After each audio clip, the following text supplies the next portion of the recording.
globally traded commodities with hopes that the U.S. oil boom will lead to energy independence is a fallacy, as the U.S. is part of the global market and must therefore participate in it.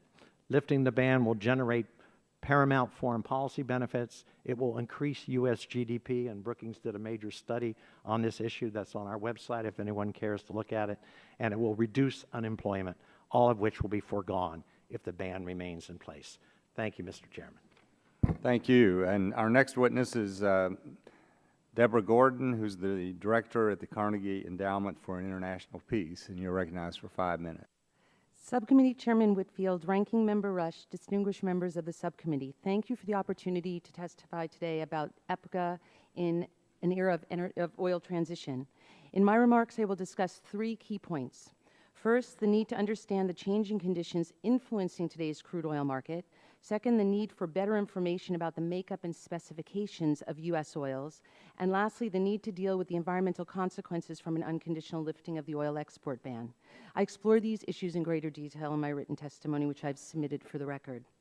The bottom line is that oils are changing, and a more complex array of hydrocarbon resources is replacing conventional oil. Public and private stakeholders need to understand the environmental impacts inherent to different oils.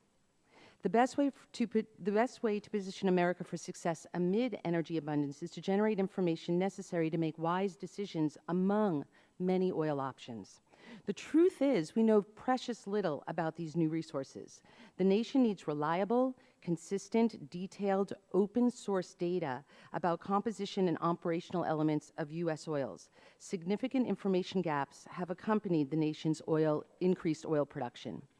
Although EPCA was adopted in response to a specific set of oil supply problems, it can serve as a template for addressing some of the shortcomings that exist today as America struggles to manage the economic, geopolitical, and climate impacts of its new oil bounty. It will be important for policymakers to think comprehensively about the full range of current oil issues. Several EPCA provisions merit careful review and consideration and possible updating. 1, widely expanding oil data collection, making this information publicly available. 2, increasing the heavy-duty vehicle efficiency standards for trucks and marine vessels that move the oil and petroleum product that we're trying to consume less of at home. And 3, revisiting oil accounting practices so that the SEC is fully informed about oils that are on tap to bolster U.S. markets. America is one of the first in line to win the unconventional oil lottery. But despite newfound energy resources at home, the U.S. exists in an increasingly oil-interdependent world. As such, if U.S. policymakers enact effective safeguards to minimize unintended consequences, America will be better positioned to chart a path that others can follow. 2 questions require attention. First, do policymakers and the public have sufficient information about America's oil? Unfortunately, they do not. Ironically, there is more detailed open-source data about OPEC crudes than the oils in the Bakken, Permian, and Eagle Ford.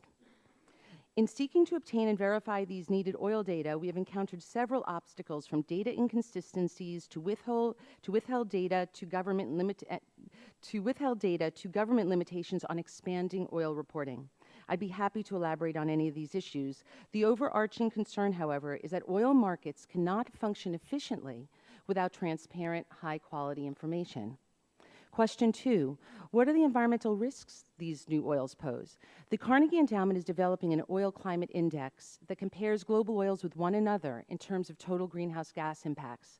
Together with Stanford University and the University of Calgary, we are modeling the entire oil value chain from where the oil comes out of the ground through to how the products are used. Our preliminary findings, based on 28 sample oils, global oils, are that oil's greenhouse gas footprints vary by at least 80% from one another. In other words, replacing a high greenhouse gas oil with a lower one could almost have the impacts that greenhouse gases for every barrel of oil. There are several categories of higher emissions from oils. These include gassy oils, like the Bakken or Nigeria, where gas associated with oil is flared or burned instead of separated and sold. Heavy oils, those that use more heat, steam, hydrogen through their value chains to yield more bottom-of-the-barrel products like petroleum coke, a coal substitute. Watery oils, which are interesting, like those in California's San Joaquin Valley, where it takes a tremendous amount of energy to lift as much as 50 barrels of water for every 1 barrel of oil that you produce.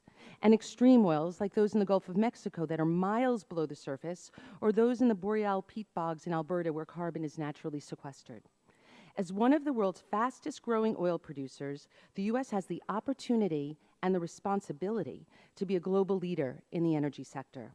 A balanced energy policy informed by oil transparency must guide energy decision-making in ways that satisfy U.S. consumers, strengthen the American economy, protect the climate, and enhance national and global security. In closing, a national discussion, one informed by reliable, open source data about the composition, quality, and environmental profile of new oils will be key to making effective and sustainable decisions. Thank you. Thank you, Ms. Gordon, and thank all of you for your testimony. At this time, I'll recognize myself for questions, and then we'll give every other member the opportunity as well. Just from a practical aspect here, anytime you start talking about crude oil, most of the American people think about gasoline prices. That's why it's more volatile, I think, when you talk about exporting crude oil than certainly natural gas or something like that. Do any of you have an opinion on, if you were at a Rotary Club, how you would explain that exporting